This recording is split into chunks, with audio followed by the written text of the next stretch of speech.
Salah satu film kisah nyata permintaan kalian yang berjudul Eden, yang tentunya kembali lagi dengan saya Faiz Ura, yang pastinya selalu menghibur kehidupan kalian yang penuh dengan misteri dan kegalauan mungkin. Dan tentunya dengan channel pemersatu kelurahan. Jadi apa kabar kalian? Semoga baik-baik saja walaupun gak baik-baik. Jadi harus tetap baik karena baik itu gak jahat. So, buat film Eden ini sendiri, filmnya tuh terinspirasi dari kisah seorang bernama Jong Kim yang mengalami penculikan atau perdagangan manusia di tahun 90-an. Lalu Eden dipaksa deh jadi alat pemuas om-om, dan akibat hal itu, Eden harus berjuang dan beradaptasi sebagai seorang lontai. Dan dia sambil memikirkan bagaimana cara kabur dari tempat tersebut. Dan sebelum ke storynya, bila kalian suka channel ini, tolong support kami dengan menekan like, subscribe, dan intro.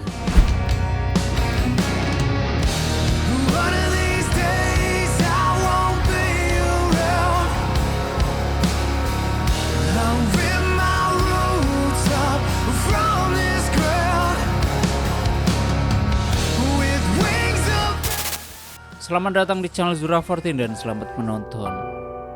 Story diawali di hari Sabtu bulan Juni tahun 1994. Ada seorang remaja bernama Hyun Jae yang baru saja lulus sekolah. Di sini, dia sedang membantu kedua orang tuanya mengurusi toko.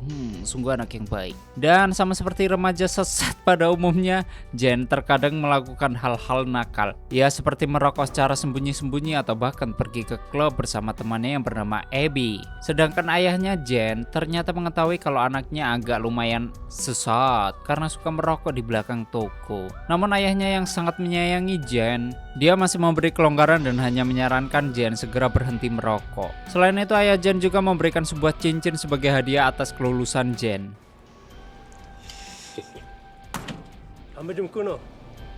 Berbeda dengan ibu Jen, dia terbilang tegas dalam mendidik anaknya dan menjadikan Jen seorang anak yang rajin bekerja. Ketika ibu Jen memberinya tugas untuk mendata laporan keuangan bulanan tokonya karena hari Senin laporan itu akan ia bawa ke bank. Karena nanti malam Jen ada janji pergi ke klub bersama Abby, akhirnya Jen pura-pura akan mengerjakan laporan tersebut sampai nanti malam. Awalnya ibu J tak setuju karena khawatir J berada di toko sendirian, namun J kembali meyakinkan kalau ia akan ditemani Abby dan berjanji akan pulang sebelum jam 10 malam. Dan malamnya mereka berdua bisa pergi ke klub dan bersenang-senang minum bersama selebeu bareng. Lalu mereka berdua bertemu dengan seorang pria tampan rupawan dan agak selengean, dan dia bernama Jesse. Di sini Jesse mengaku bahwa dia adalah seorang petugas pemadam kebakaran. Waktu Abby melihat bahwa Jay menyukainya, akhirnya Abby pamit pergi untuk mencari teman pria lainnya. Lalu malam minggu itu mereka habiskan dengan pasangan masing-masing, sampai pada akhirnya Abby pergi entah kemana. Sedangkan Jay diantar pulang oleh Jesse. Jay yang begitu polos, dia tampak sangat bahagia ketika mereka bercanda bersama, sampai pada suatu ketika Jesse pamit untuk pergi menelpon temannya, dan saat itulah Jay menyadari bahwa baju pemadam kebakaran yang dikenakan pria tadi ternyata palsu karena nggak ada logo badaknya mungkin. Mengetahui hal itu, di sini Jay ingin kabur. Namun hal itu sia-sia karena Jay tertangkap oleh Jesse. Di sisi lain, seorang polisi bernama Bob, dia sedang berpatroli dan melihat seorang polisi lokal dan bersama seorang penduduk yang sedang mengamati mayat seorang wanita yang tergeletak di dalam sebuah lubang.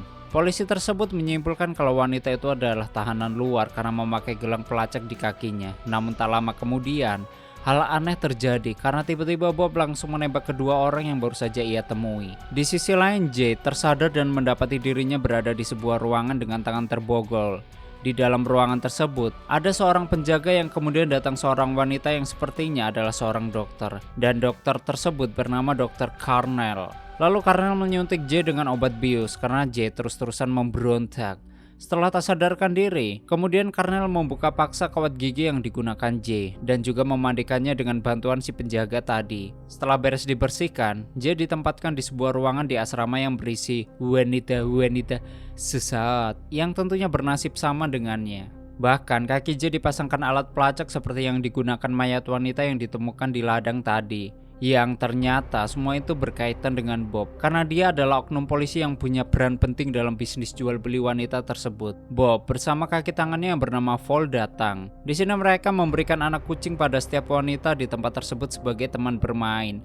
Bahkan Bob juga memperingatkan untuk tidak berusaha melarikan diri karena mereka berada di daerah terpencil yang jauh dari pemukiman. Atau kalau memaksa, mereka akan bernasib sama seperti Maggie, yaitu mayat yang ditemukan tadi. Siang hari yang panas, J hanya diam lunglai dan begitulah.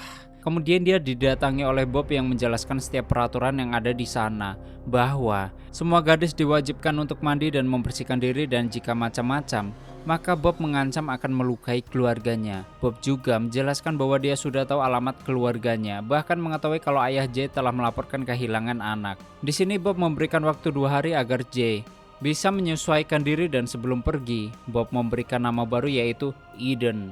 Hari demi hari Eden menjalani hidupnya sesuai aturan, semua mandi bersama sesuai jadwal. Lalu masing-masing mengecek kehamilan dengan tes pack. Tanya itu saja, mereka juga harus rutin mengecek kesehatan kebersihan. Karena kuku panjang saja sangat tidak diperbolehkan. Beberapa hari kemudian Vaughn mengumpulkan dan menyuruh beberapa gadis untuk menjalankan tugas dan mengganti pakaian termasuk Eden. Yang akhirnya dia mendapatkan tugas pertamanya. Mereka kemudian dibawa dengan mobil van ke suatu tempat dan ternyata mereka diberi tugas untuk membintangi sebuah film vocab. Akibat hal itu, Eden sangat ketakutan apalagi melihat temannya yang harus diborgol. Namun, Eden harus pasrah setelah diancam. Akhirnya ia pun terpaksa menuruti perintah itu dan beberapa hari kemudian, Eden mendapatkan tugas lagi. Kemudian dibawa oleh Vaughn ke rumah klien. Dan di sana, Eden pun harus meladani seorang pria tua yang sangean. Saat Vaughn menunggu, tiba-tiba terdengar teriakan yang ternyata Eden menggigit titit si pria tua itu. Taulah. Waktu melihat Eden mau kabur, Vaughn langsung lari dan berhasil menangkapnya. Dan ketika Eden meminta tolong kepada ibu-ibu komplek Gossipers, di sini mereka tak bisa berbuat apa-apa karena Vaughn mengaku kalau dirinya polisi yang sedang menangkap candu narkoboy. Karena membuat ulah, di sini Eden dihukum dengan direndam dalam sebuah bak berisi es. Dan kejadian tersebut membuat Bob memperingatkan Vaughn untuk menjalankan tugasnya dengan benar. Dan ternyata Vaughn adalah anak tiri Bob sendiri. Makanya ia hanya diperingatkan dan tidak diberi hukuman.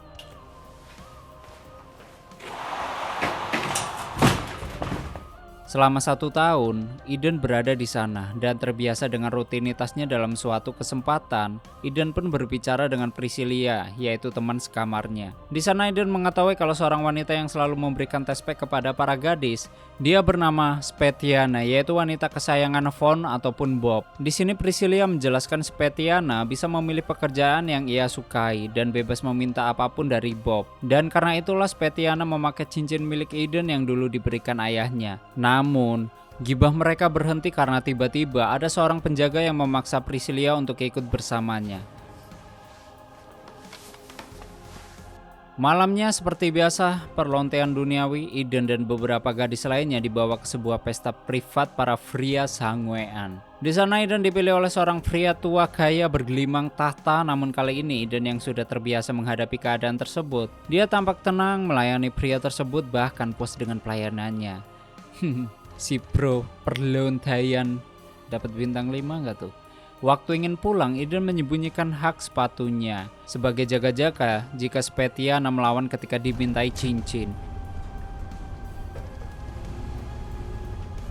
Dan kebetulan saat sampai, Spetiana sudah ada di kamarnya untuk mengisi tempat tidur Priscilla yang menghilang entah dibawa kemana. Dan saat semua sudah tidur, Eden mencoba meminta kembali cincin miliknya. Akibat hal itu, mereka berdua pun berkelahi hingga terdengar oleh Vaughn, bahkan para penjaga lainnya. Melihat hal itu, di sini Vaughn marah dan menghukum Eden dengan menyuruhnya menelan cincin tersebut. Eat it. Swallow it. Setelah cincin itu ditelan, Eden mencoba mengambil perhatian Vaughn, yaitu dengan menawarkan diri menjadi mata-matanya karena menurutnya para wanita-wanita termasuk Spetiana ternyata sering gibah dan menertawakan Vaughn karena menjadi kacungnya Bob dan bertitit kecil. Namun di sini Von tidak percaya dengan ucapan Eden dan menyuruh Eden kembali ke kamarnya. Di malam yang sunyi penuh kemaksiatan, Von membawa Eden dan dua gadis lainnya ke tempat pelanggan untuk dijadikan tontonan saat pesta narkoboy. Seperti biasa, Von menunggu acara itu selesai sambil menikmati narkoba yang biasa ia bawa, dan singkatnya saat pestanya sudah selesai, ia pun kemudian mengajak Eden untuk menagih bayaran, dan di sana terjadilah sedikit perbentrokan karena ada seorang yang tak mau membayar sesuai perjanjian. Saat semua sudah dibayar, sialnya wanita-wanita yang lainnya berusaha melarikan diri. Akibat hal itu, Von sangat marah dan murka.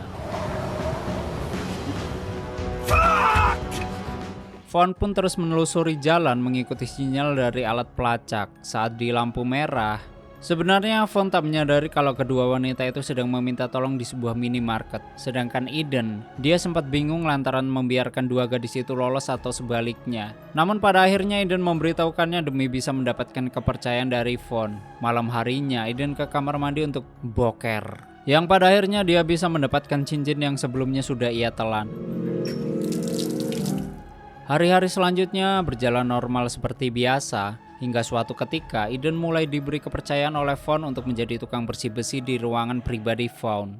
Waktu bersih-bersih, Eden melihat foto pria yang mengaku sebagai pemadam kebakaran dulu, yang ternyata dia adalah teman Von. Di sini Eden hanya bisa menahan kekecewaannya dan tetap berusaha menjalankan perintah Von untuk membersihkan seluruh isi ruangan tersebut. Di hari selanjutnya, Eden kembali diberi tugas baru, yaitu menggantikan Spetiana sebagai penerima telepon para pemesan. Akibat hal itu, di sini Spetiana menolak hal tersebut karena Spetiana takut dengan aturan. Jika wanita yang sudah berumur lebih dari 20 tahun, maka mereka dibinasakan karena sudah tidak berguna lagi.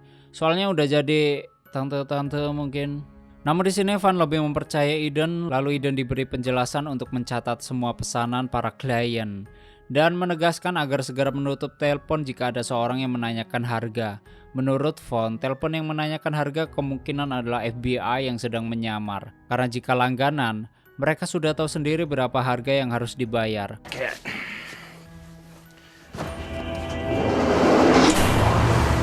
Suatu hari Eden diajak mengunjungi seorang pria pemasok opium atau obat yang akan digunakan untuk membius para wanita. Selain itu, Von juga mengajarkan Eden cara menyetir mobil, sambil terus mengobrol dan menjelaskan kalau bisnisnya sangat terorganisir dengan bantuan Bob. Sejak saat itulah Eden mendapat berbagai kepercayaan Von, bahkan termasuk mengurus dan mendata setiap gadis yang baru masuk atau yang keluar untuk dijual ke negara lain. Di sisi lain, Bob sedang ceramah soal kejahatan di sebuah kantor kepolisian. Setelah selesai, ia pun keluar dari ruangan dan datanglah seorang pria yang menyapanya. Pria tersebut ingin berbicara kepada Bob soal pembunuhan dua orang pria, yaitu warga lokal dan seorang petugas kepolisian. Pria tersebut mengatakan bahwa mesin pelacak GPS yang dikembangkannya ternyata menemukan nomor ponsel Bob aktif di daerah tersebut ketika kejadian berlangsung. Nah, ini setiap kejahatan pasti akan terungkap dengan sendirinya. Mantap. Namun di sini Bob menyangkal dan mengatakan bahwa ia sudah lupa pernah berada di sana. Dan sebelum pergi ia hanya mengatakan akan memberitahu jika ada sesuatu yang diingatnya. Suatu hari yang gelap,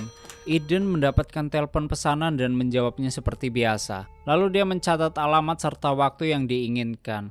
Waktu telepon akan ditutup, ternyata orang itu secara tak diduga menanyakan mengenai harganya. Di sini sontak Eden terdiam sebentar karena mungkin saja itu FBI yang menyamar seperti yang dikatakan Von. Namun ada dilema yang Eden rasakan saat ini karena Eden sudah mulai nyaman dengan keadaannya. Sementara di sisi lain, keinginannya untuk bebas yang sudah lama hilang kini muncul kembali. Dan pada akhirnya, ia pun memutuskan untuk menyimpan catatan pesanan itu bersama catatan lainnya yang selanjutnya diberikan kepada Von. Siangnya Eden bersama Von menemui Bob di dekat danau untuk membuang dua mayat gadis yang salah satunya adalah Spetiana. Yang ternyata hal itu sudah biasa mereka lakukan ketika Spetiana dulu menjadi orang kepercayaan mereka. Seperti yang sudah dikatakan Von sebelumnya, semua sudah terorganisir, termasuk menghilangkan jejak mayat-mayat para gadis yang sudah tidak berguna lagi. Saat menemani Bob mancing, di sini Von menanyakan soal mengenai perkembangan penyelidikan pembunuhan yang dilakukan Bob setahun lalu. Lalu Bob menjawab kalau semuanya akan ia atasi. Setelah itu, Bob menyindir kalau Von terlalu berlebihan mengkhawatirkan hal tersebut. Bahkan ia juga menceritakan beberapa hal soal Von, yaitu Von dilahirkan di keluarga penganut agama fanatik dan baru bisa membaca saat usianya di 16 tahun. What? 16 tahun?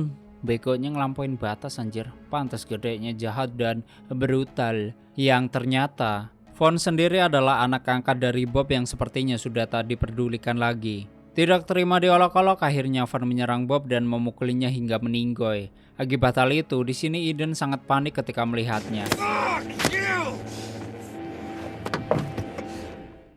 Sedangkan Vaughn yang mengatakan kalau hal tersebut dilakukan atas perintah dari bos besar yang ternyata ada orang lain di balik bisnis tersebut dan pastinya punya pangkat tinggi melebihi Bob. Setelah kejadian itu, mereka berdua pergi mengantarkan wanita yang hamil ke sebuah rumah yang dihuni beberapa pria yang salah satunya bernama Mario. Di sana Eden mendengar kalau Mario sudah berhasil menculik seorang gadis baru yang nantinya akan dibawa oleh Vaughn. Waktu Eden meminta izin ke kamar mandi, ia pun melihat sebuah ruangan berisi peralatan dokter dan tempat tidur bayi. Dan di ruangan lainnya ternyata ada Priscilla yang tengah hamil. Namun saat itu Eden tak bisa berbuat banyak dan hanya berjanji kalau ia bakal berusaha mengeluarkan Priscilla dari sana.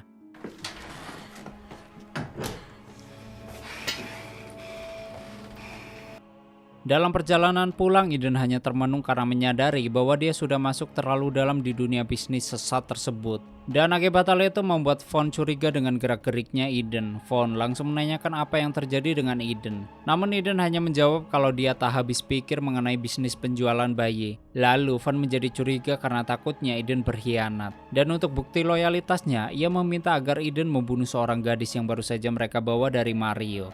Shut the fuck up! Out of the van.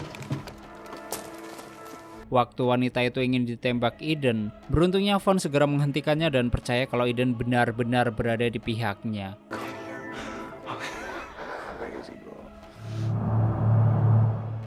Waktu tiba, Vaughn dan Eden melihat kalau penjaga bernama Ivan ternyata dia sudah dalam keadaan terikat karena ketahuan telah bekerja sama dengan kepolisian. Vaughn akhirnya memutuskan untuk segera berkemas dan pindah ke Dubai. Namun sebelum itu mereka harus membakar semua barang-barang milik para gadis agar tidak ada barang bukti yang tertinggal. Setelah hal itu, semua gadis diberangkatkan terlebih dahulu. Sementara Vaughn dan Eden mempersiapkan beberapa paspor palsu yang akan mereka gunakan nanti. Dan akibat hal itu, Eden yang tak mau harapan bebasnya hilang kembali, dia mencampur narkoba milik Vaughn dengan cairan pembersih yang biasa ia gunakan untuk membersihkan kamar mandi. Dan ketika Vaughn menggunakannya, tiba-tiba Vaughn langsung batuk-batuk pakaji akibat keracunan dan meminta segera dibawakan air minum. Merasa rencananya berhasil, Eden kemudian membawa opium untuk membius Vaughn. Namun saat kembali ternyata Vaughn sudah tak sadarkan diri. Akibat hal itu, Eden pun langsung pergi dengan membawa tas yang berisi uang, bahkan membuka alat pelacak yang selama ini selalu terpasang di kakinya. Namun, bukannya kabur menyelamatkan diri, ternyata Eden pergi ke rumah Mario dan menawarkan uang untuk menebus Priscilla. Namun di sini Mario menolak dengan alasan uang tersebut tidak cukup, yang akhirnya Eden hanya meminta agar ia bisa menemui Priscilla sebentar saja untuk berpamitan. Dan saat itulah ternyata Eden membawa suntikan opium lalu menusuknya ke Mario. Akibat suntikan itu membuat Mario menjadi lunglai dan tak bisa berbuat apa-apa. Setelah hal itu mereka berdua segera pergi dari sana. Namun di sini Priscilla tampak histeris karena ternyata bayinya yang sudah dilahirkan sudah dijual oleh Mario. Waktu sampai di suatu tempat, Eden menelpon sebuah nomor togel. Dan ia pun akhirnya menangis saat pertama kalinya mendengar suara ibunya dan tamat.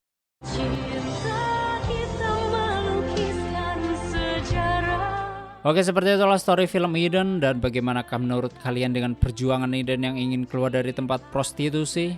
Atau kalian kalau main-main ke tempat tersebut, mungkin beberapa perempuannya salah satunya atau semuanya mengalami hal yang sama seperti Eden?